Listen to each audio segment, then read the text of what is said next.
Hey everyone. Okay, it says we are live. Welcome to my YouTube channel, From Shtick to Script. I am Daniela Saioni, and these are my wonderful guests today. If you just sort of stumbled in here and don't know what this is about, today we're talking about, I'm doing a story editors roundtable. We call ourselves, we're all story editors in various genres and of various ilks. Sometimes we call ourselves story consultants, script consultants. There's variations on analysts and script doctoring. Story editing is definitely beyond a story analyst and beyond doing basic coverage, but it doesn't necessarily involve full script doctoring. Depends on the contract you have. I know a number of people are confused about the job, which is one of the reasons that I teach a very small cohort every year in a program called Story Editor Studio. And our guests today are from the last two cohorts, and our guests tomorrow, I will have some more on tomorrow. They're all very unique, and I'm so excited to talk to them about what they've been doing since the program. And you can feel free to ask questions. It says we have one person tuned in. Tell us. I hear an echo. Is it okay on the live? But anyway, tell us if you have any questions. You can type them in the chat. I'm gonna ask them questions after the live. I'll post how you can get in touch with them if you want to reach out to any of them individually. I'll start with who I am. I am a WGC screenwriter, story editor, and punch-up artist, and I felt very lonely in my position as a story editor because there's tons of confusion about the role we play and how we do it and what we do and the rates we charge. If you look on my Instagram and my YouTube channel, there's a sketch about someone wanting to buy me a coffee in exchange for breaking down their feature script, and that is sort of one of the pet peeves of mine. There's not a consistent understanding about what we do, and so part of today and part of the program as a whole is to help people understand how they can reach out to story editors and work with us, and how we can impact the project. Today's guests, I'm going to let them introduce themselves. I'm going to talk a little bit more after that, and then I'll interview them. Let's start with Michael Flamank. How would you describe yourself, where you are, what you do, what your genre is? That's so many things. I know. Well, I got my start in comedy, so I guess that would be my background about 13 years ago when I moved to Toronto with a duffel bag of hopes and dreams. And since then have been involved in every aspect of writing, producing, directing, editing, every morsel of production. I've tried to really round myself and get really involved in the writing process. And over time, I did a lot of copywriting, a little bit of commercial work. And then the pandemic hit, and me and my writer friends decided to spend our time every week writing a short film based on the same title. And then at the end of the week, we would swap them and roast each other over Zoom. And we did that for the first year of the pandemic. Turns out I got pretty good at roasting scripts in a helpful way. Yeah. And that snowballed into actual gigs, story editing on short films, and eventually led me to lovely Daniela, where I got a proper education. And I guess that's my story up until now. Does that cover the bases? Is that what? Yeah, and more to come. I'm going to ask you guys all more specifics, but just so if people are looking, want to know what you're about and looking for a story editor, hopefully the whole course of this hour will get them to know and understand what you're about. Let's go to Jenny in Chicago. Hi, hello. So I'm in Chicago. As you can see, I'm also from Nebraska. So that's like one of the things wherever I travel, people are always saying like, what's your name? Where are you from? What do you do? Right? These are the three questions. So let's just get it out of the way. But I specialize in character-driven stories. I especially help female stories and female screenwriters create their scripts, like not just the script, but I also want to help you go from dream to screen. So that whole process, right? What does that look like? What are your goals with that script? Are you making it are you trying to sell it? So I like to dig into that as well.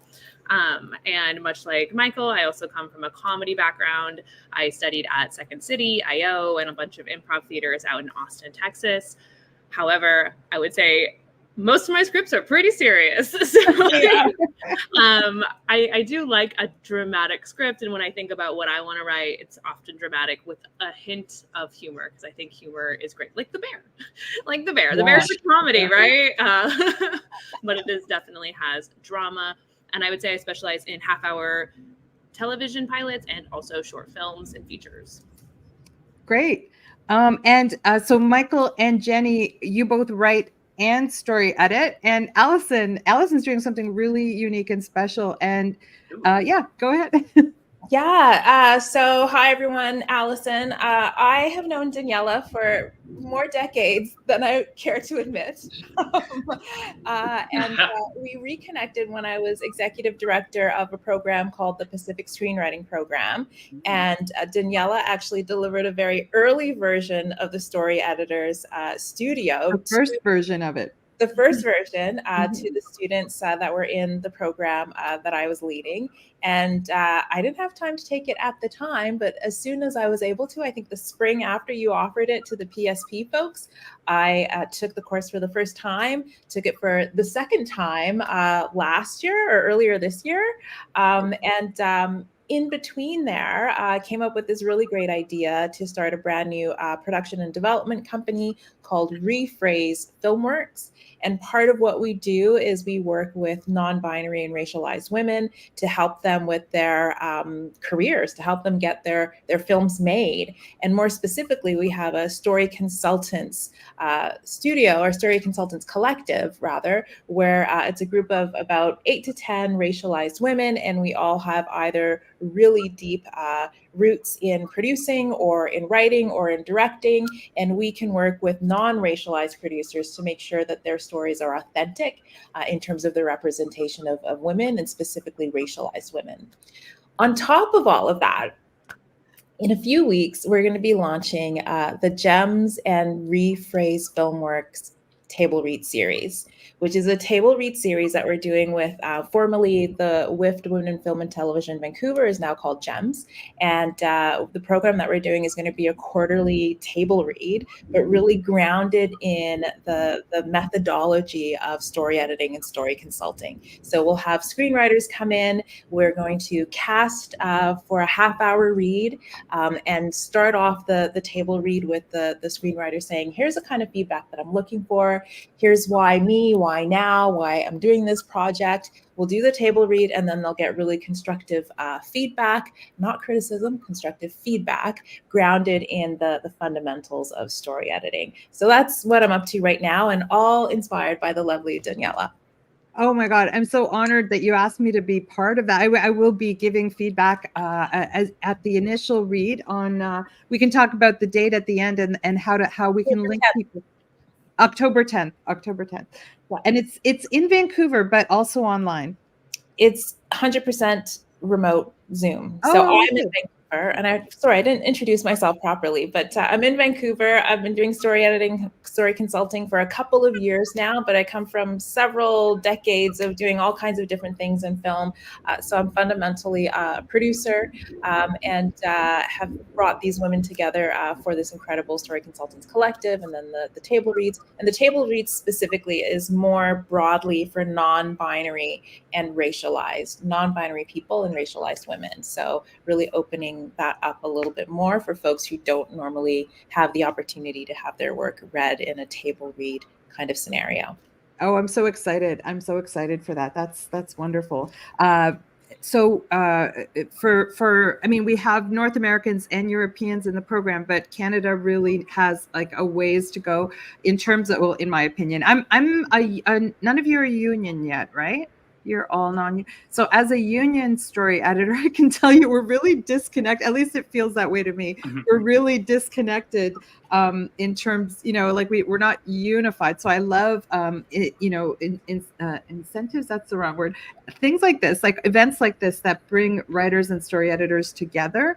We just did one in Toronto we do it every year with Leslie Ann Cole's Female Eye Film Festival. And I got to bring on someone I'll be interviewing in future, Natasha Stress from our program, as well as Ali Turcotte, to give live feedback. So programs like that are invaluable to both the writers and to the community as a whole in terms of understanding like the value add that we can bring to a project, even with just one set of notes. But I wrote a definition of what we do. It's always expanding. I'm always sort of refining it. But when I try to explain to people what we do, I say we not only analyze the strengths and weaknesses of a script, we work with the writer to give them actionable steps to get them closer to their vision for a project and help shape the story, the scene work, the dialogue, the punch up, depending on the contract, right? And more to get them closer to a market-ready draft faster. And of course, it can have a huge creative impact on the project. Okay, so we've talked a little bit about what you're about and the genres you prefer to write in. Okay, let's talk a little bit about oh my goodness, where do we begin? Let's talk about how you because I've heard since you guys left, I've heard some highs and lows, some real amazing stories and some real horror stories. Let's talk in general about how life has been for you because we're in a very weird time in the industry. Like, let's face it, in terms of people not having steady jobs. You're all hanging out your shingles as young new story editors. How has it been? Whoever wants to go first, since you left the program and went out into the world? Jenny, you've got quite the social media presence. So trying to think of exactly when that starting point would have been. Yeah, so I would say being in the US last year was pretty challenging with the writer's strike, led by the SAG strike, led by DAG, all of that encompassing. And I think that it's pretty cyclical. We had that before, and a lot of great things came out of that. So I'm happy now to be kind of on the other side of that. We do still have a couple of different unions going under different contracts. And so, it's not completely like, okay, there's no strikes ever, but I think that we're coming out of that. I got to work on a couple of really cool projects post-strike. Unfortunately, a couple were put on hold due to the strikes, but post-strike, I got to work on a couple of fun things, including a virtual production of a children's show, and I was the script supervisor for that. And so this kind of all goes hand in hand, especially as a script supervisor. You really need to understand the core of the story, the Bible, how the characters speak, what the formatting looks like. So the story editing aspect and my knowledge from that class really helped play a part of that. I thought you were the script coordinator. Did you do both? Script coordinator. So sorry. That's okay. Script coordinator. That is correct. Yep, not script supervisor. They just both have the word script in their name. And I took Daniela's script supervising course, which is how I found her. So excuse me. Yeah, script coordinator. Which again, you still need to know the script in and out. But yes. Even beyond what is happening right there in that moment on the camera, you need to understand what could potentially happen, right? And so we want to make sure that the characters stay consistent throughout the entire series, throughout that season, throughout whatever that episode, right? So that in a grand thing. I also worked this summer on a few different shorts. So I've been working with shorts with friends, but I also worked on the HBO Hard Knock series here in Chicago, which was completely different. So that's a live docu-series. They did the Bears training camp up north. And that was a very interesting experience because I got to work with people who do that for a living. Like, that's their thing. They're like, I love football. Football is my jam. I watched football in high school. I won't lie. I'm not maybe the biggest Bears fan. I do have a whole new respect for it now, having been on set, of course.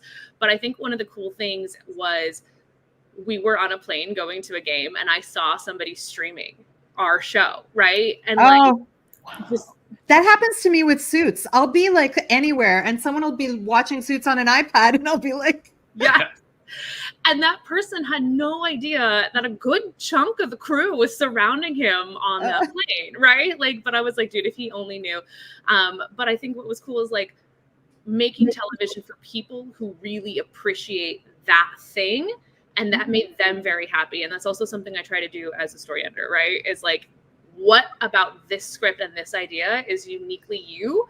Maybe it's not my jam, but like it's your thing, and like let's double down on that and figure out how to make it work. So that, in addition to the fact that I also do story editing, so like this is like all of it, right? So I also do story editing. I've worked with some clients here in Chicago, and I help moderate a script night, which is a bi-monthly meeting where we get people together, and it's peer revisions, right? So peer reviewed, and basically we pre-select a few scripts. People read it, they do some written feedback into a Google form, and then we meet in person and they do about 15 minutes of verbal feedback before they get the written feedback. So the author gets to meet people, gets to listen to like their side of it.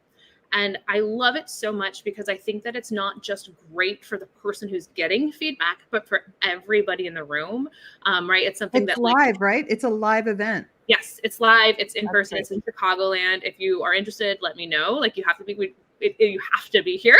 It's not virtual, but essentially, like, I think it's great for the people there, and it's something we learned in the in your class, Daniela, is listening to other people give feedback, and maybe that feedback resonates with you, and you're like, yeah, that's exactly what I saw. Maybe it's the opposite, and they're going to be like, oh, you know, you're listening to both sides of it, but you're learning how to give it, and that's something that we as moderators try to help too. It's such a great way to meet your future clients too. I love it. I absolutely love getting involved in events like that because people can really see if they resonate with what you're saying. How about you, Alison? You've been doing so much, like I don't even know where you'll start.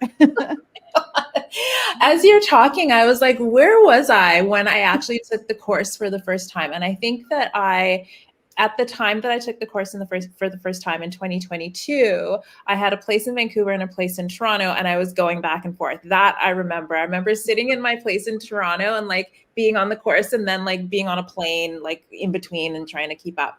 Anyway, so when I finished the course, I was actually a director of publicity at Shaftesbury. So working on great TV properties like Murdoch Mysteries and Hudson and Rex, and also, you know, looking at some new scripts that were coming in for projects. And I found myself really drawn to that side of things and less so to the publicity and the marketing side of things.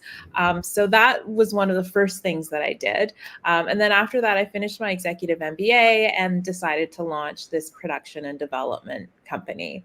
So early in 2023, things were looking very rosy. There's actually this incredible project that the collective was lined up for, working with a producer in Alberta who had a feature film that was going to take him to like a dozen different countries. You'll remember this because we did this exercise together. We're like, okay, who has connections in which countries? It turns out that through the collective, including Daniela, we covered like 20 countries or something like that. So the intent there was really, and this is also what we do story editing or story consulting and cultural consulting. So helping a producer get into a new territory where they don't know anyone, guaranteed someone in our collective knows someone. So to help you be kind of like connect with the boots on the ground before you get there. And then also learn about the culture of the country that you're going into. We can do some market research so you understand the languages and the customs so that when you arrive, you're not, you know, committing a whole bunch of faux pas and all of a sudden all of your sources and your connects are like, forget that ignorant North American. So we help make sure that doesn't happen in addition to doing the story consulting. As luck would have it, the producer actually didn't end up getting their funding. Oh, well, that's so typical in Canada, obviously, and everywhere actually right now, right? Yeah. So that would have been a really great first project to have, but unfortunately that fell through. But what's coming through is the Table Read series, and we're so grateful to Jens to be partnering with them on the Table Read series. It's going to be a quarterly thing, and a lot of what you said, Jenny, is going to inform the Table Read process as well. We're going to have kind of like 3 moderators who are providing live story editing feedback at the end of the table read. And like I say, it's really guided by the needs of the screenwriter, and less a critique, which is sometimes the feeling that you get at table reads, and more the constructive feedback that a story editor would offer at the end of the table read. So yeah, that's what I've been up to. Great. And Michael's one of all. Cool. He's such a superstar in terms of exactly what you're saying in terms of drawing out the writer's voice. It's what we're all about, definitely, in the program. But Michael, that is so your jam. Tell us what you've been up to. Yeah, I've been up to a lot of just story editing people's scripts and little coverage gigs and that. I've been so fortunate over the past year when it's been pretty bleak out there. But there's been some really cool gigs that I've been able to parlay over the past year. I had a script in front of me at one point before he dropped out of it, which that's all I'll say.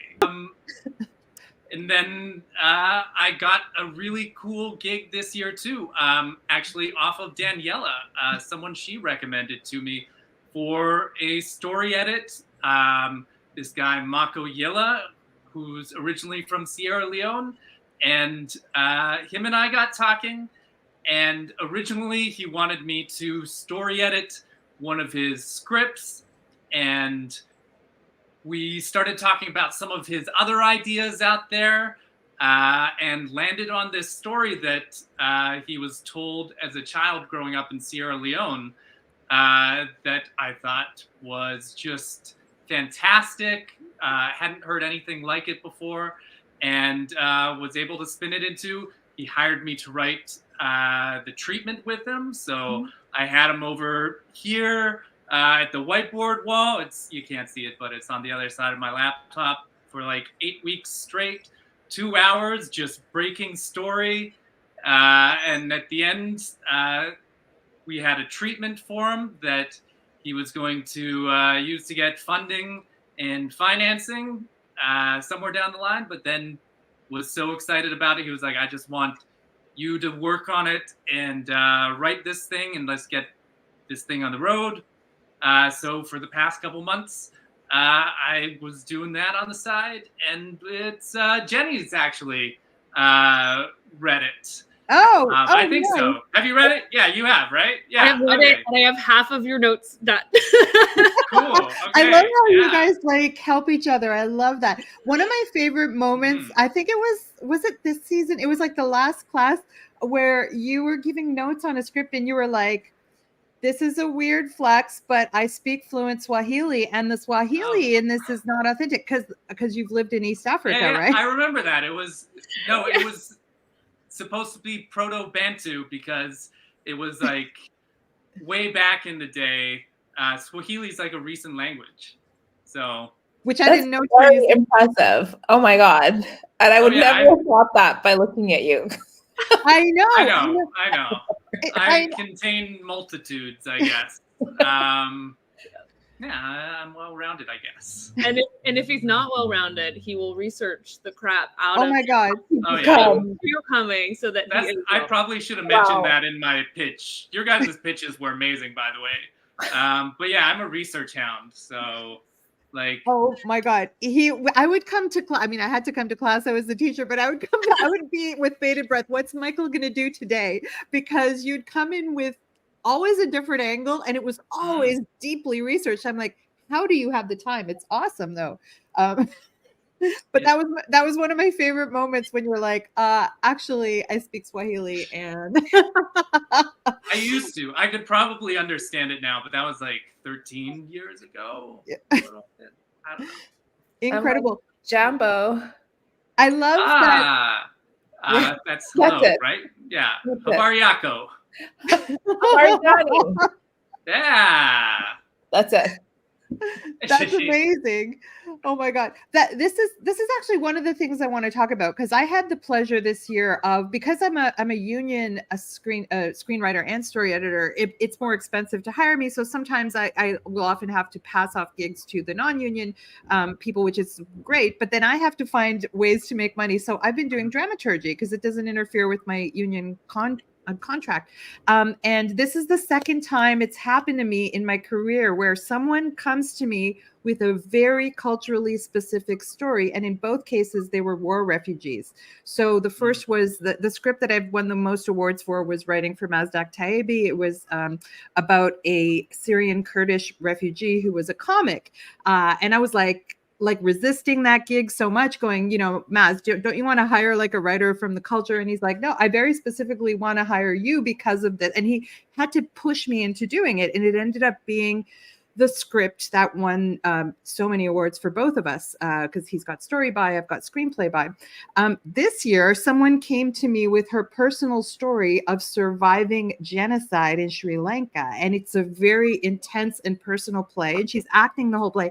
And I said to the playwright, why are you coming to me? I was like, I can find you. I can find you. She said, no, I very specifically want someone who's Canadian, who has no experience of like because I want to know if a Canadian audience is going to understand what I'm trying to do. And I want to know what's too much. It was so interesting. So she convinced me, but it's been I'm so excited to see this play come to life. So all that to say, normally I would number one, and I got in trouble for this online because I did a talk, it's still on my YouTube channel, about how there's not enough story editors in the world because there's so many different cultures and stories and perspectives. And it's about culture and life experience and lived experience as much as it is, there's all of that. So obviously I think you want to find a story editor who has similar lived experience, ideally, or can at least understand the language and like everything about the cultural specifics in the script. And I got lambasted by some rando on Facebook who said, you can't, that's illegal. You can't hire someone based on their culture. And I was like, this is a creative thing. So I do want to talk about diversity. Like I love all the news stories being told and the different voices that are coming to the forefront. And I'm always the first one to say, I can connect you to people but sometimes like they just, like in Michael's case, you're writing something for Sierra Leone because you've lived in East Africa. I sent you a script from South Africa at one point, but then she never followed up. But like, because you're the only person I know who's actually lived in Africa, even though you're not necessarily. Yeah. Also, Sierra Leone's not East Africa. Oh, see? Oh my God! See, where is it? It's North Africa.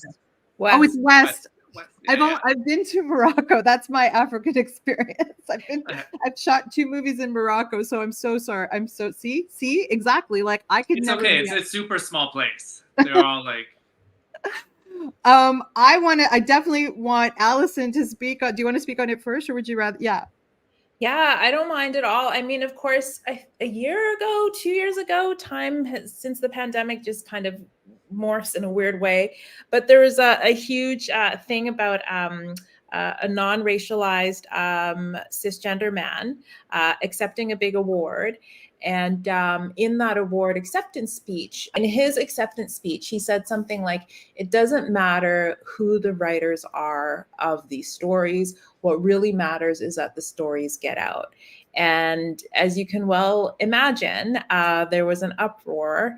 The BSO was involved, RISO, the Racial Equity Screen Organization was involved, a whole bunch of different organizations that represent racialized people in the filmmaking industry wrote a very detailed letter about why that wasn't the case, and how historical inequities, and specifically racialized people not having the means by which to tell their own stories, means that in truth and fact, people who are from those histories really should be the ones who have the pen, who have en français le porte-parole, who are really the ones who are telling those stories from the most authentic place. So I think that diversity when it comes to a story editor really depends on the needs of the screenwriter. Like you said, Daniela, right? The two, most difficult projects that you worked on, you were not from that culture, but they specifically sought you out because they want to make sure that their script is going to fly in a non-racialized Canadian context. So I think that diversity is important. I think that authorship is where it's primordially important. Yeah. But I think that depending on what the needs of the screenwriter or the needs of the producer or production company is, I think there's a little bit of latitude for what kind of diversity you want to have, reviewing your project. And it may be based on your personal sensibilities. You want to make your cultural story authentic and make sure that all different folks who come from that culture or background are in alignment. Or it may come from, business sensibilities, like this person who's working on a screenplay or on a stage production, right? They want to make sure that they can sell tickets. Neither is wrong. I would probably do both if I had the budget to. But yeah, I think diversity is really important, but primordially important when it comes to authorship, if that makes sense. I guess, yeah, that's true. It's like the writer that, in the first case, it was a director and it was his story. So he said, I'm the war refugee. Just talk to me about the stuff that you don't know. So that was kind of the comfort, the sort of safety net I had and reassurance I had. But I still it's very, because I said, you're the one that's going to get the you're going to get backlash if people realize that your writer is white. And he's like, yeah, but it's my story. So we made sure to keep story by, and that I involved him very, very heavily. I would not have done that without his name on it, because it is his story. Can I add one thing to that? I know, Michael, you were talking about a treatment. I actually have a treatment for a dark comedy, maybe more of a satire, actually. Anyway, it's I won't get into too much detail, but it's an idea that really came from my lived experience. I've managed to get a treatment going, but I don't want to write it. I don't want to write it. I want to produce it and I want to direct it. And so I think it all just depends on, where you are in your own kind of trajectory and what it is that you want to explore. I almost feel like if I write it myself, it'll be too close and I won't really tell the story the right way. I almost, in a very selfish way, I kind of want it to be an exploration of a different perspective of what I went through. Oh, amazing. Amazing.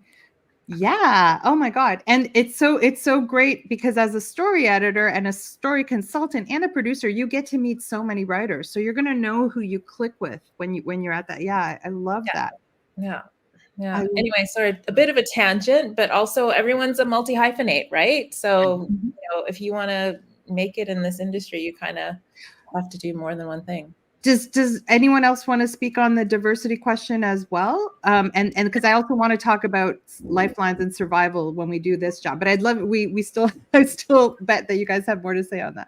Yeah, I lots of thoughts running through. Like I said, I focus mostly with female writers, but I also focus a lot on female characters, both written by anybody, any gender, all any lived experiences there. And I think that is something that's so important, is just exploring how female characters are written and kind of giving some pushback when I see certain faux pas being done, regardless of who they are, regardless of their intentions. If you go on my Instagram page, you'll see a couple of funny videos I've posted where I've taken the descriptions of female characters and I just simply changed the pronouns and the name to John. And it's a really wild description. And why would we ever put this in a script? You know what I mean? So I think that's important. I often give pushback when female characters are introduced and they are only introduced by their looks. And someone's like, well, that's how she looks. I said, cool, but the dude wasn't introduced by his looks. He had a job. He had a profession. He had substance. And then, likewise, if we're introducing female characters who only exist because they are the prop to the male pro tag. So I think that that's important too, is as far as diversity, and also when we're exploring people to not if somebody is gay, right, in your script, that doesn't have to be the only thing about them. We don't have to, we don't have to go on a gay story, love interest, even they can simply exist as that person. And I think that's important too, is having characters in your script that simply exist with whatever, and whoever they are, and that doesn't have to be the only thing about them, and we don't have to delve into the trauma every time if that's not what the story is. I just wanted to make sure that I was following you, and I am. So yes. Oh my God, everybody, please follow all of these great story writers, but Jennie from NE, right? Jennie, Yes. NNIE from NE on Instagram. She does incredible work on her social media, and I think she should have double my follower count. So that's my goal, is to encourage everyone, because her stuff is so on point and it's so funny. Michael, how does it feel being a male, the only male, the token? Oh yeah, straight white male.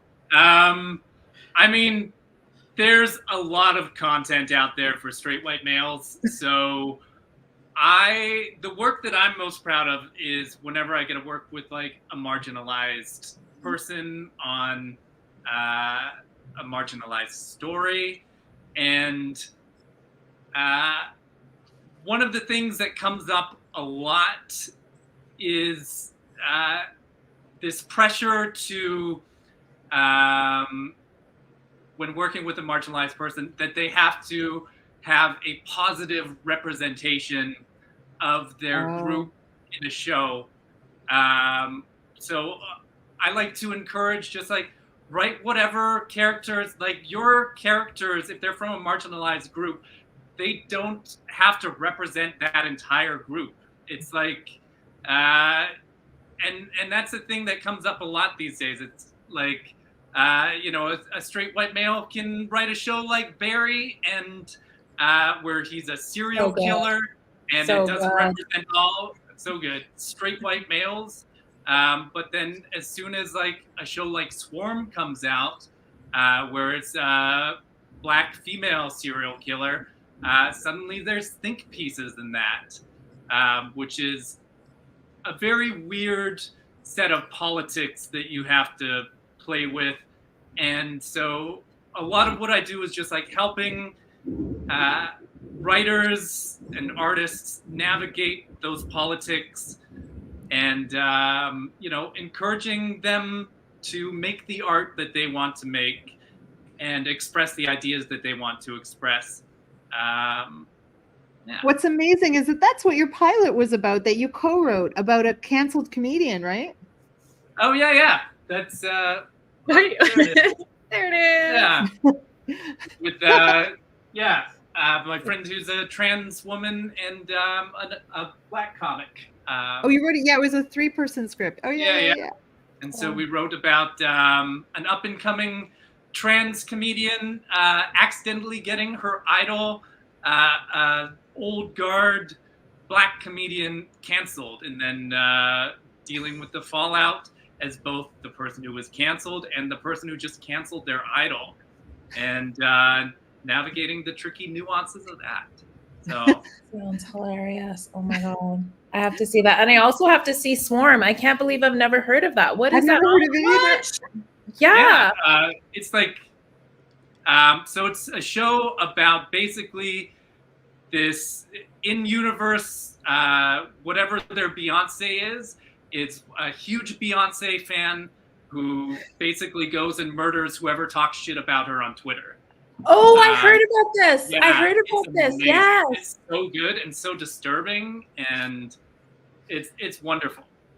Ignore the think pieces. And it's almost all Black women who wrote on it, and also Donald Glover. So that has been historically, like, just Alison was with me on Soul Food, where it was I think the first show that had 11 African-American writers and 1 white writer. And like, that was, I think, the first time that had ever been done. Do you remember that? Like, the writer's room was in LA. So the writers would come to set one at a time.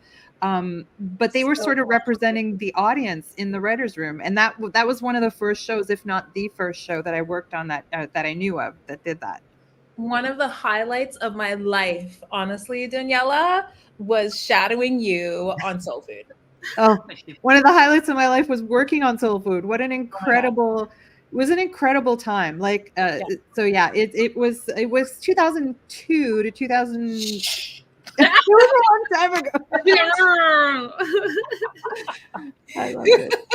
But yeah, no, and at that time, just for people watching who don't know, I'm also a script supervisor. So I have this weird, in a way it's weird, in a way it's not weird at all. I have this double life as a script supervisor and as a writer. I came to writing later in life, but I'm really most proud of the coaching that I do as a screenwriting teacher, because I've been so thrilled to see people sell their projects out of my courses. I train TV writers, I train feature film writers, and I train story editors, and mainly because I felt so lonely.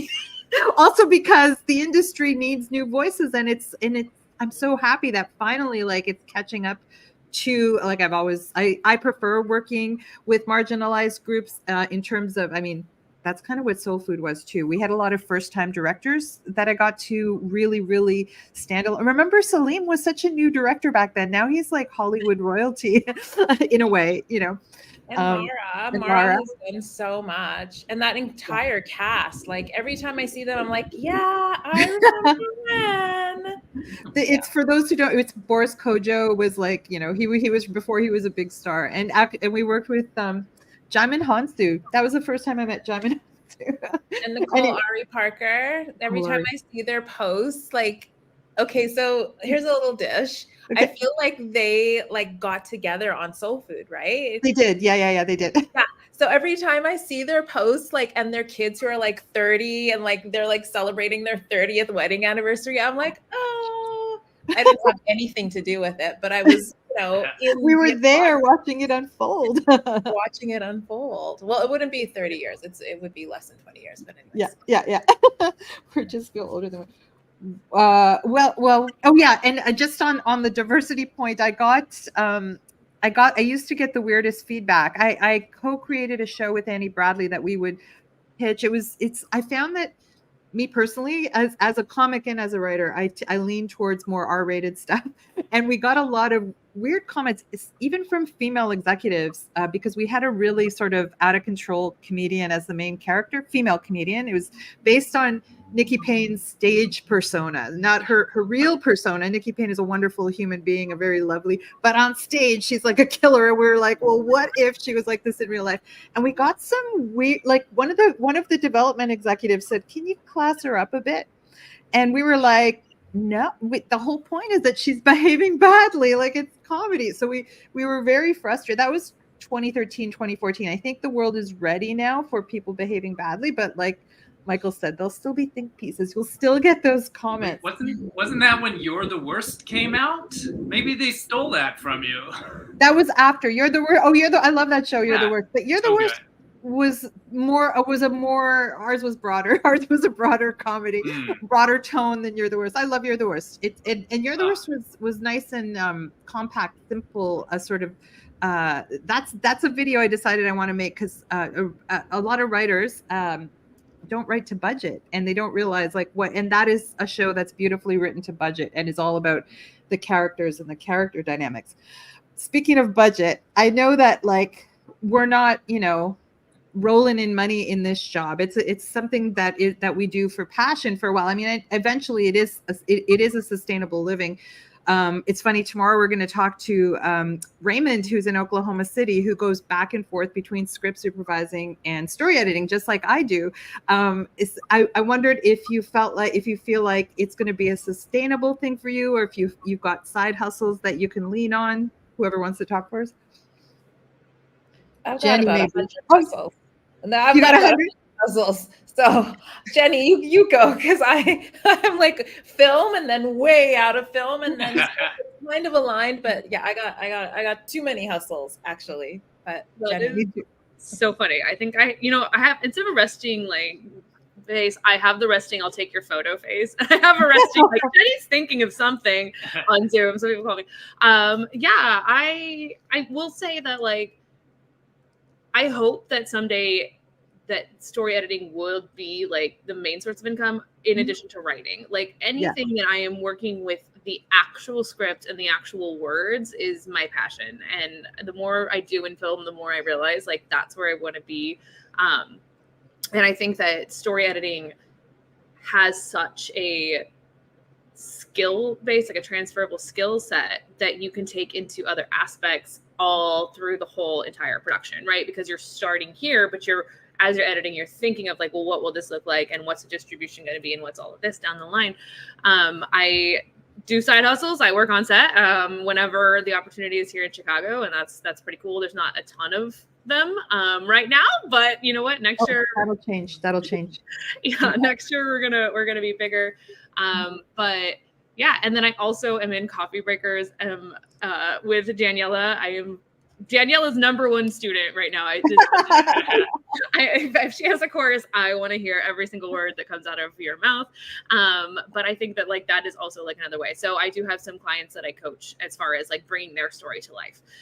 So what does that look like for you? What are your goals? Let's actually make a plan. Do you have questions? Like, what are you thinking? Do you just need to talk it through? So yeah, so a few side hustles, and I am trying now, because I used to work for Instacart for about 5 years. I was a manager there in the corporate world before I left to do screenwriting full time. And so I do have like that experience, but now I'm really trying to be laser focused on the jobs that I accept. And either it has to be like the most mundane hourly job ever, which I did do for a couple months this summer before getting on Hard Knocks, or it has to only be really targeted towards my dream as a filmmaker, being a story editor, screenwriter. And if it's adjacent but not quite it, but it's going to take a lot of time, that's not the answer. And I'm really working hard on being like, that is not it, and laser focus. Yeah, I love your ambition and your clarity on that, and I'm really enjoying your social media prowess. Like, you're really blowing me away. Even though I teach people how to make a living online. Like, Jenny's blowing me away. We all deserve to follow her and learn from her. Michael, how have you been finding it? It's pretty bleak out there, Daniela. Is it? It is. I mean, well, the industry is pretty. The industry is totally bleak. I've been fortunate lately. But yeah, who knows what's going to happen next in the industry? Yeah. Hopefully private equity gets out of it and we see another boom. Yeah, I'm working on my own stuff right now too. Oh, good. Because I've been fortunate to stash away a little to spend some time writing. Working on my feature right now, doing a little research. Just read a book on cults, which is great. Look at all the tabs. It's like a supervisor script. Look at those tabs. Oh my God. Oh yeah. If you want to learn script supervision, Michael, you know who to come to. Cool. Yeah. The skill set is so transferable of the way that you research. Researcher is a real job in documentary and factual. But like, you know, producers that was my first job in film, was as a researcher at the NFB. So, I mean, like, if I ever hear of a job like that, it is related to the writing and it is related to the producing. It's all part of the storytelling. We're all filmmakers to some extent. People sometimes are like, there's controversy when you say story editing is a creative position, but it really is. Yeah. I think the other thing that helps in the Canadian context as well, I have been on a couple of funding juries, and one of the things that's come up in assessing the applications and the budgets that come along is whether or not, you know, and sometimes when you are trying to get funding, you'll take a project to a bunch of different funders, and when certain funders are covering story editors, and then they change their mind and they're not covering story editors, and then they take the budget to another funding body and they're like, okay, do we include the story editor line or not in the budget? I think that gets a little tricky. So any major funders out there, please include story editing. Oh yeah, all my story editing gigs for features have been through Telefilm, because Telefilm does require a story editor, or they've been like mentorship, like with Real World or Female Eye, you know, that kind of stuff, which is also very important work. It's not as high paying as, but even the funding bodies are putting a limit as to what the story editor can earn, which I find really interesting. I'm like, really? Because fun fact for those in the audience who don't know, a story editor's rate, and we're called story consultant in the Writers Guild of Canada, because story editor is what a junior position in the TV writers room is. It's all the same skill set, but they're different contracts. It says negotiable. So there's no rates. So there are rates for writing. So if someone were to hire me or Michael or any of us for punch up or a rewrite, there's a definite book rates for that, depending on whether it's film or television. But there's for the actual story editing, the story consulting, because it can vary. It can be like one day of notes. It could be ongoing sets of notes. It's a really hard thing to cost out. I'm hoping that that sort of the pricing stuff that we talk about in class has helped you. I mean, I feel like you guys are probably better negotiators than I am, but like, you know, getting that conversation going about what the hell do we charge? We're not going to talk about it on here because that's a big conversation. But I wonder, my question was going to be, is there any anything that you took from the course that has helped you in your career now that like you might not have been at that place if it wasn't for what we talked about in Story Editor Studio?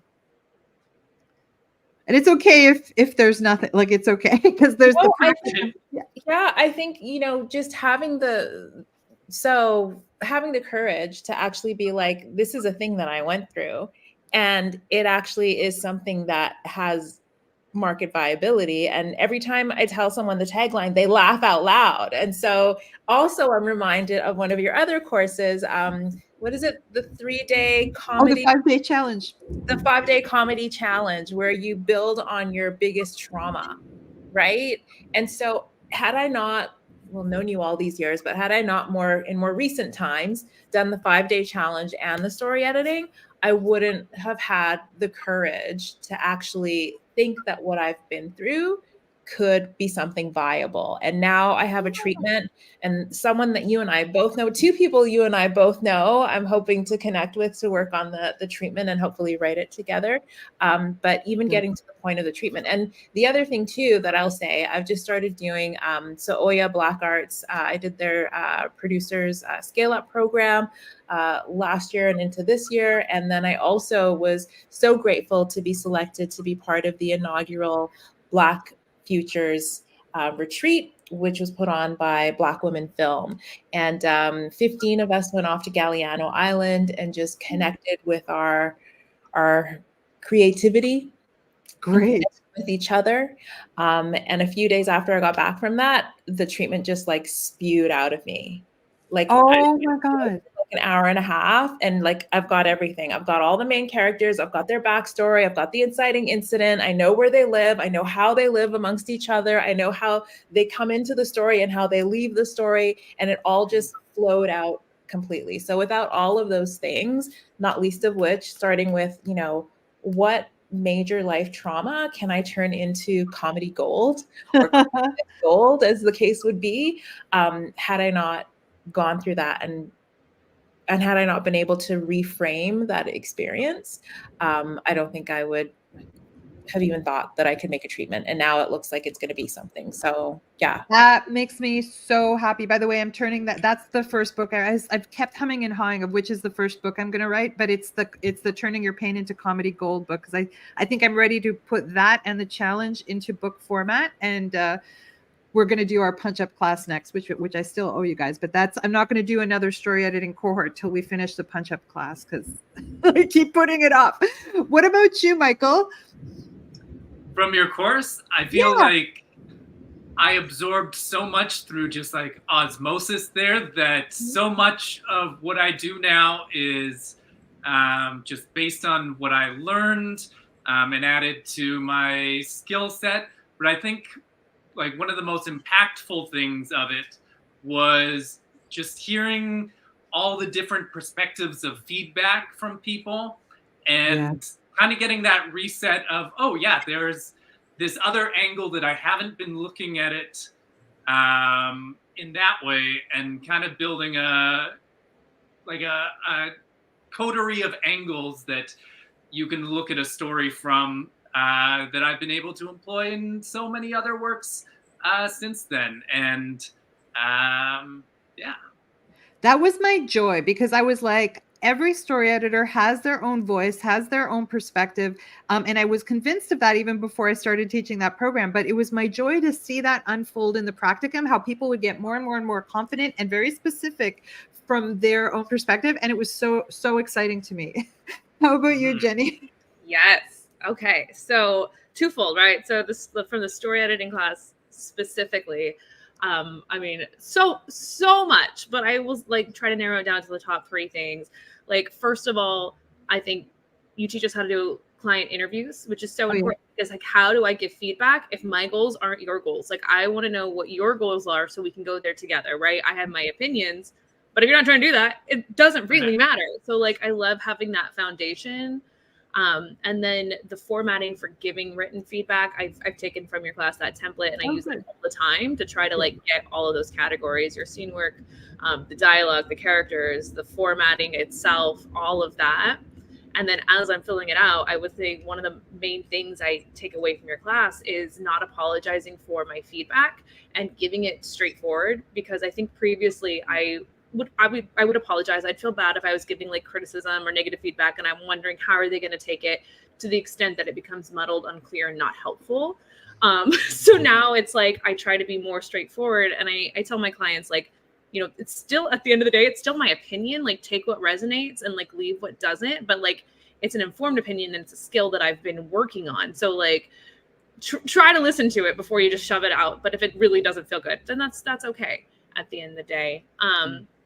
And then also on the other side, I will say, like, I should have said this before, but I now have multiple scripts in production and pre-production shorts here in Chicago.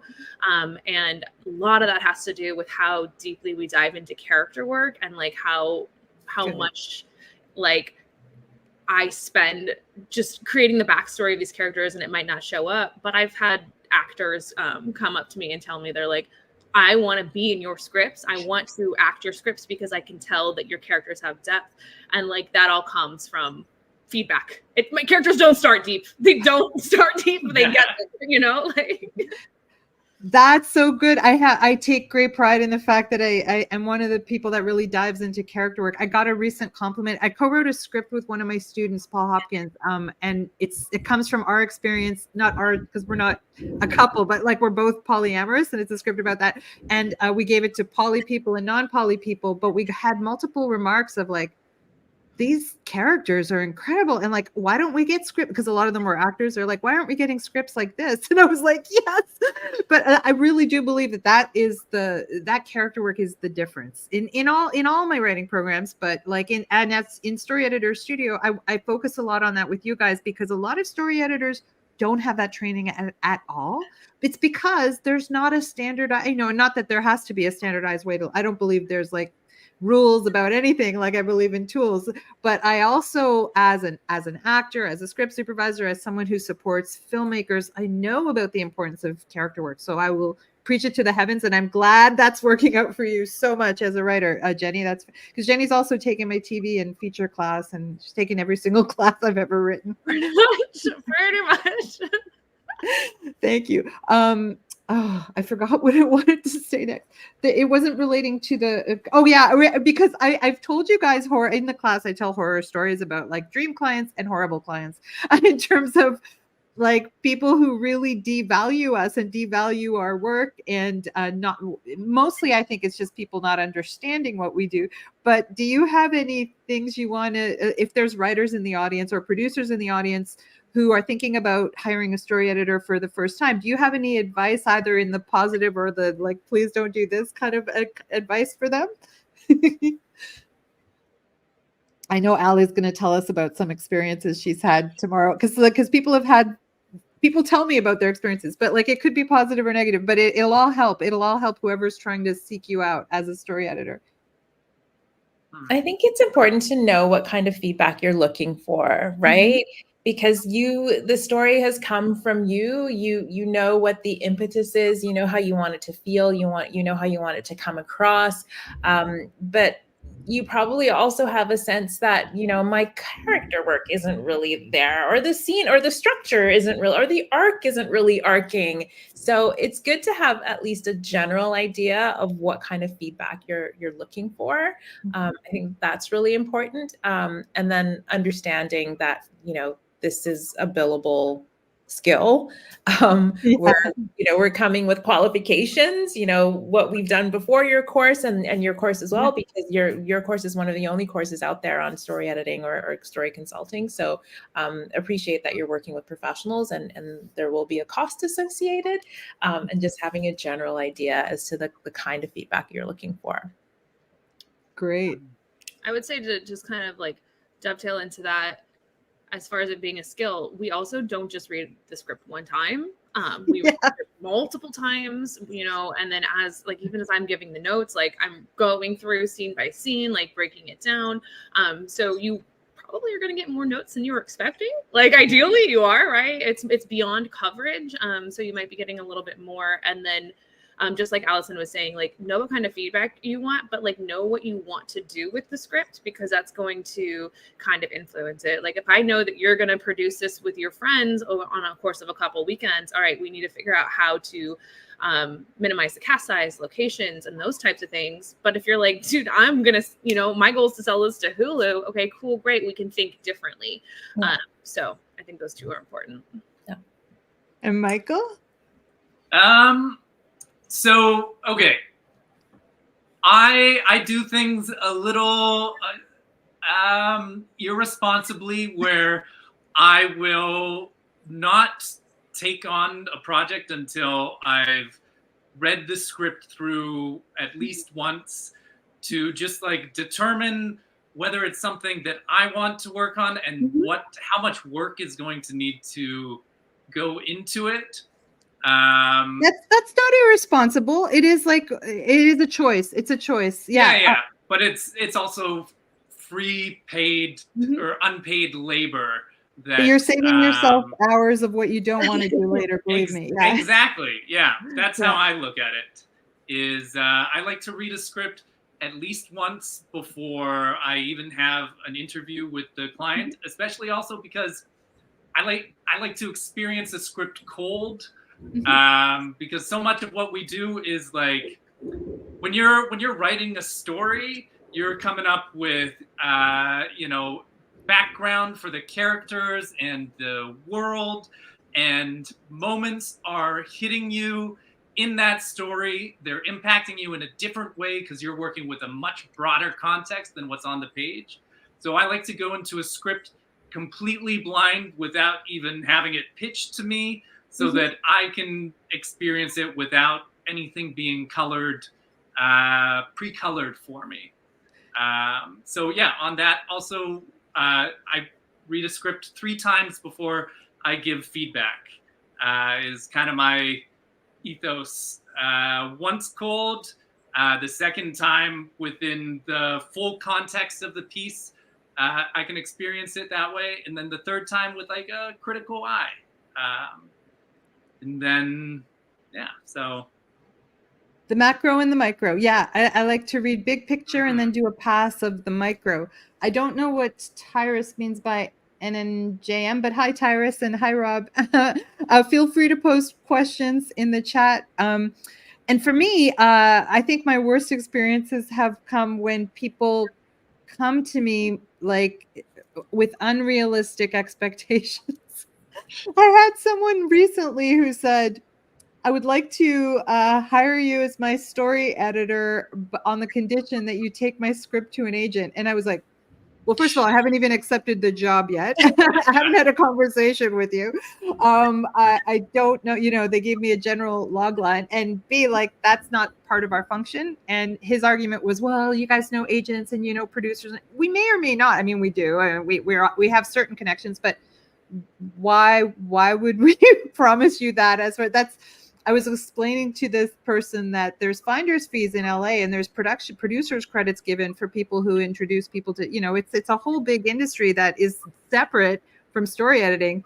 And so yeah, I immediate red flag when someone is like, I had another guy.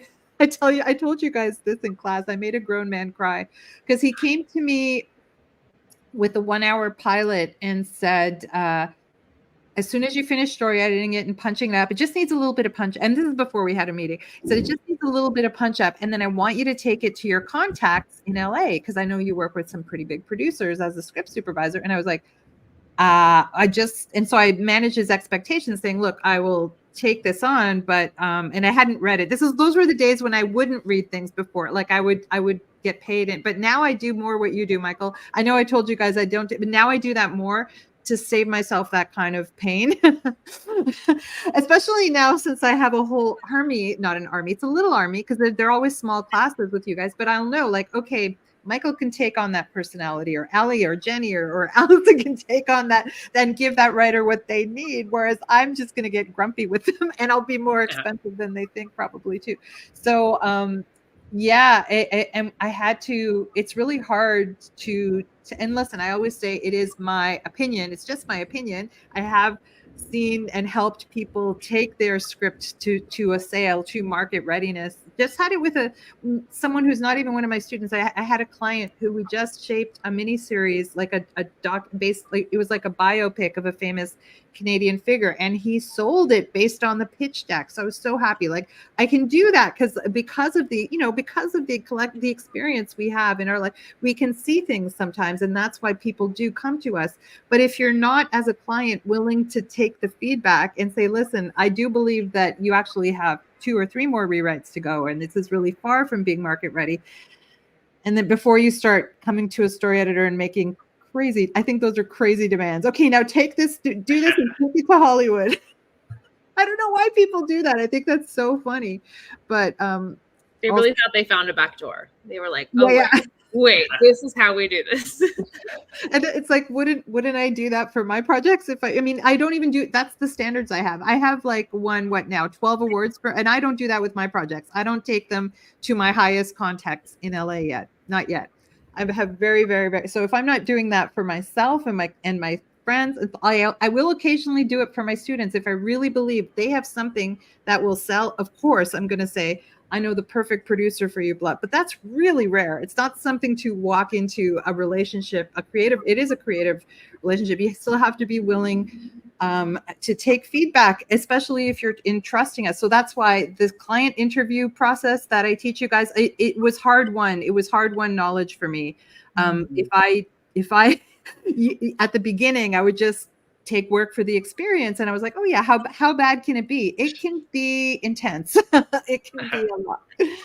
So, not to dissuade you guys from reaching out, but just come at your story editor, like interview more than one if you need to, because sometimes you'll click right away with the first person you interview. I'll often say to people, I'll recommend 1 or 2 other people that I think might be a good fit, and sometimes they're like, no, this is feeling good, or they will, and then they'll hire that person. It's great.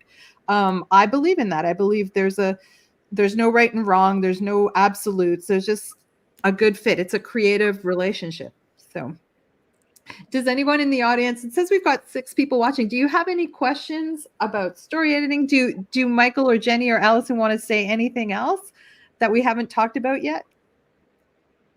It's such a little it's a misunderstood profession. It's a little, and there's different, we're all well, Alison does more corporate work than the rest of us, but we're all basically freelancers who might sometimes work with production companies, but usually we work with the writer. But there's different story editors. There's story editors that you'll be, you could be on staff on a series. You could be, a number of the people in our program are not writers necessarily. They might be in development. They might be development executives, or they might be like jurors on film festivals. I'll bring you one person like that in future.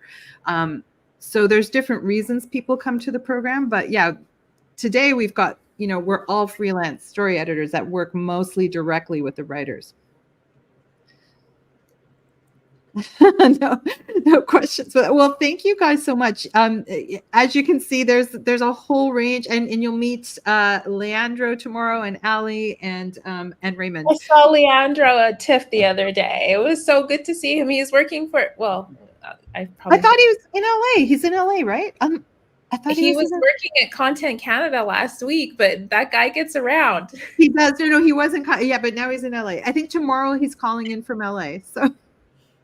With one of our, we have people in LA. Oh yeah, I have to reach out to them. We have people in LA in the program, so I have to say, Leandro's in town. You got to say hi to him.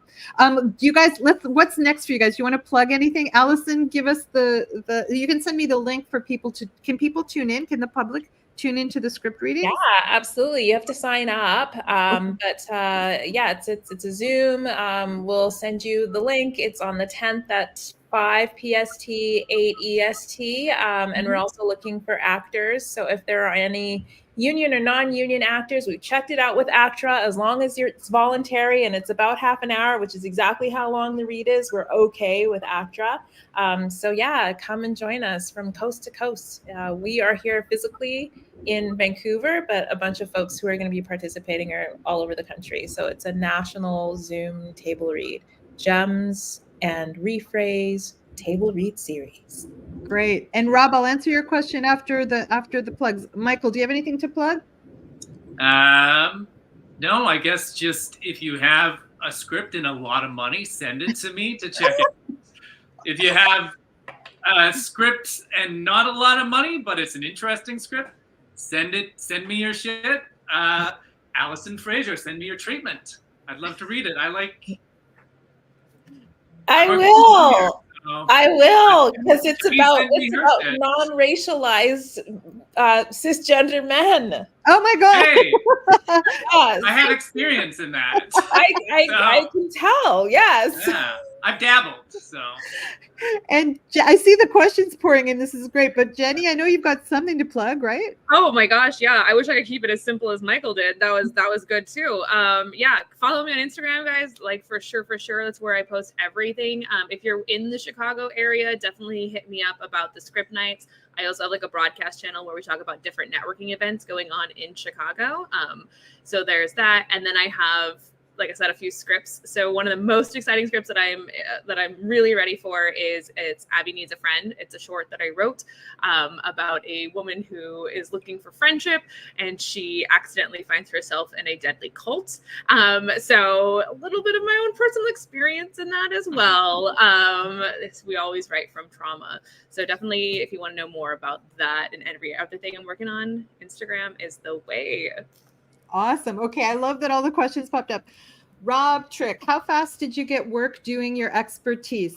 It's funny, Rob. I didn't declare myself a story editor till I got the work. It's weird. Like I just started getting the work. People would ask me to, and we'll hear from Ali tomorrow. Same sort of trajectory for her.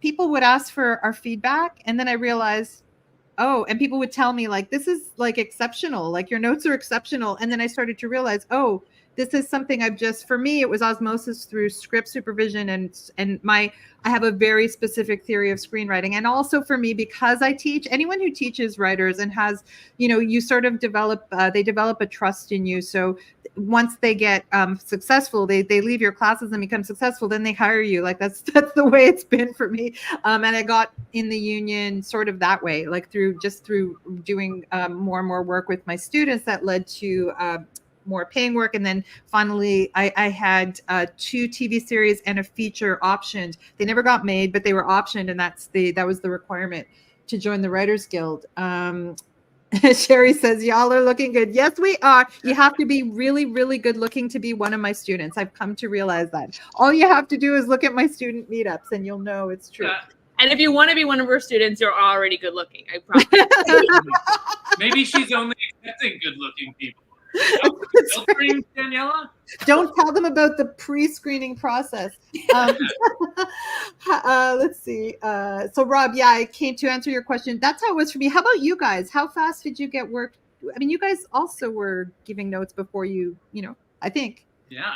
I met my first director that I worked with on a music video shoot. And he pitched me his short film and we vibed. And then it ended up being Duppy, which was a Jamaican folklore horror. I know Duppy. Wait a second. What's going on, Michael? Wait. What is actually going on? We both were at TIFF too, so the fact that this is how you meet. Yeah, maybe we crossed paths or something. Duppy, you know Andrew Hamilton? Yeah. I don't understand. What's going on? Okay, you know Duppy. Yeah. Yeah, I contain multitudes. It's always in this job, in any job in film, it's one client at a time. How do you build a business one client at a time? Like really? Yes. Yeah. I would say within the first year, I was getting my first clients. I kind of set up a strategy where I meet people at networking events, and on the back of my business card's a QR code, right? So you can go ahead and save that information in your phone. But as I was walking people through it, I was like, oh, send me your contact information, which then starts an email thread so that I can immediately follow up and be like, hey, so this is what I do, right? I have like something curated for that. But Rob, to be honest with you, I started getting paid as soon as I felt strong enough to ask to be paid. I don't want to say as soon as I started asking for it, I was getting paid. No, I actually had to start asking for it. And that's how I got paid, right? So it's not saying that every single person I asked to pay me, we work together, because that's not necessarily the case. But you won't get paid if you don't ask. At first, and then then you can. I still don't have. It's funny. I've never looked for an agent. I've got to start looking for an agent. It would be so nice for an agent to negotiate my deals. It's always like square one. How about you? Well, you're like, okay, like Alison has what, 5 like post-secondary really high level degrees. I probably have too many hustles, but it's it's a trial and error. I find that a lot of things start out one way and then end up morphing into something completely different. And I think also where I'm at, because I do so many different things, sometimes my joy is just connecting people and helping people find the other person that they need to get their thing made. So a lot of what I do is a lot of pro bono, right? Which is probably not a good thing. No, it's a great thing, because it's a lifelong relationship that you're building with your clients, I think. Yeah, so that's kind of how I'm going about it. But I mean, I wouldn't recommend it. The reason why I can do that is because I've got other things that sustain me, right? And this is just like a passion project. And now, again, so grateful that Gems has come on board with the Table Read series, because, really my goal there is to build community and also to help people realize the gold that they have in their stories, and to help, scriptwriters find casting agents and actors find casting agents and producers and production company. Like, I just want to help people get their stories made. And that's you are a dream executive for Canada. I always say that, like, we have this rising star of an executive in Canada in Alison. And I saw that firsthand at the PSP. I was so proud of you. I was like, wow, I mean, it was a long, it had been a couple of decades since we saw each other. And I was like, you have evolved into this incredibly talented person with so many skill sets, and you can handle yourself at the executive level, and you can handle yourself with every sort of kind of creative. It's so amazing to see. And that, like, I'm so happy that you wrote something, because that would be like, I just want you to make stuff, but I want to see you, like, can you imagine if you, like, I want to see you at the head of like Telefilm, the CBC, something huge, because you just have it. You have the it factor that we're missing. Your lips to God's ears. Ashe, yes, please. Listen, I say it to everybody who asks me, and it's true, because I strongly feel that way. I've seen so much. I always say to my students, I've seen some shit, because it's true. Like 33 years in the film business, worked closely with executives in the States, Canada, Europe, actually internationally, and some people just have the kind of vibe you want to work with. So Alison, I'm so grateful for you in my life. Melissa, what skill sets besides being a successful writer themselves would lead someone into being, Melissa, what's really interesting? Not everyone in the story editing program and who is a successful story editor is a writer. I serve on at the Female Eye. There's Maureen Doherty is not necessarily a writer, but she's a brilliant story editor, story consultant.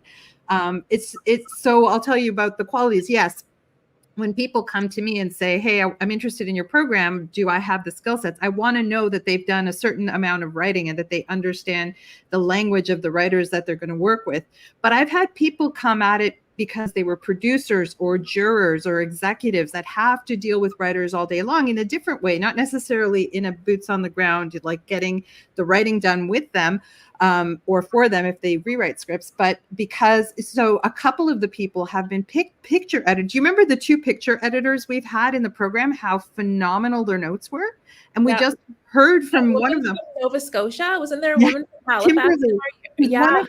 So Kimberly McTaggart, I think it's Kimberly McTaggart. She's one of the top editors in Canadian television. She just sent us an email update that one of the features we gave notes on, because every writer brings in a project that we will collectively give notes on, has been made. And you know, she was just celebrating that fact. It's been doing the festival tours, but her notes were brilliant. And she said, basically, I work with filmmakers all day long, and she works with them on the, you know, that's hard won knowledge, editing features. And she wasn't looking to be a story editor, but she still needed the language to articulate to the writer like what this film needs. And so I think as long as you can speak to writers, and it's something that's everything is learnable, so like you can come at it with different skill sets. Certainly I like I've seen people who have a strong niche, like they're really into like horror or they're really into comedy, and that sort of drives them in. But then you'll start to see that you work in all different genres. Specifically in my program we work on 14 scripts, whether they're features, television, whether they're comedy, whether they're MOWs. We work on treatments. It's so that people get exposure to a different range of things. Because I for the longest time, sold myself as a comedy person, but the most successful scripts that I've story edited are really like, they're almost tragedies. They're really, really, they have a depth of, and they're magic realism, which is a slightly. So I think passion is important. I think you can see from R3 today, and you'll see our R3 tomorrow, the passion for storytelling is there. Because so many technical things are learnable, but if you don't have the passion, you sometimes have to light a fire under your client's ass, right? Like you have to get your client sometimes excited. Believe it or not, sometimes writers they're like they want to avoid the writing, but if you can get them excited about and make them see what they're like, sometimes I can see the potential. So being able to see what's not on the page yet and what you think the writer is capable of. So seeing potential is important. What do you guys think? Do you have any other thoughts? I'm just riffing off the top of my head. No, go ahead, Jenny. Thank you. Yeah, I think we had some producers. I think we had a producer in our class too. Like they're not necessarily people. Oh yeah, Claudia. We had a producer from New York State who's also in Germany, and she also served on film juries, like international film juries. But producers take it because they have to select the scripts they'll work on, and being able to read a script is a skill in and of itself. So I mean, she knew how to read a script, but really understanding what might be missing, what might be a way in to improve it. I think we should have Claudia on here, even though she's not a story editor, to see how it's changed her, because she's an independent producer internationally. Yeah, that's it, right? So I don't know if she writes specifically, but if you're a producer looking to develop and give notes, like then that's great. It's great for it. Do you guys hear those sirens? A little bit. Okay, because they're really loud. Yes, that's Jenny friendliness. Yes, Rob is like, is that Jenny? We're using, by the way, Rob, we're using StreamYard. Alison, what universities? She's, oh my God. I was going to say, I'll answer the university question, but I was going to say that, so my background is in journalism, and then I morphed into more of a marketing role. Like I said, Shaftesbury, director of publicity, yada, yada. So the first script that's going to be in the table read series is Cindy Hu's Golden Metropolis. And so I met Cindy when I was a juror on a competition out here in Vancouver for like a national women's like animation organization. And so we connected there. That's where I met Natasha too. Oh. And then I brought Cindy Hu's script to Daniela's story editor studio, and now the script has evolved completely, and it's going to be the first script that we present at the table read series. So there again, having a writing background and then being on juries and stuff.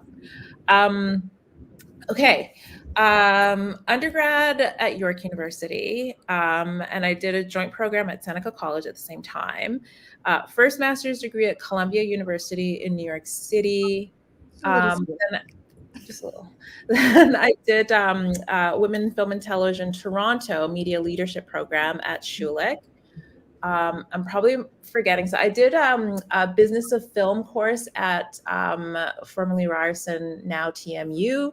I also did a couple of courses at NYU Stern and at NYU Tisch. And I just finished an executive MBA at SFU. And I'm forgetting some, but yeah, I'm an education nerd. I love it. I love it. Nobody needs that many pieces of paper. Nobody. You don't even need that many pieces of paper because you have that in you. But it's so amazing that you have all that anyway. So like no one can say you're not qualified for something because you're like you have so many qualifications. Rob says, I taught at Humber and poured myself into them. They are now just breaking almost to the minute. What does that mean? Did I miss? Universities are breaking. I know. I have this weird feeling that people like me are breaking them. People who offer, I know that's like sort of I don't mean that to sound arrogant, but people who basically I teach courses that I felt were missing in my training. I have a comedy screenwriting postgraduate certificate from Humber.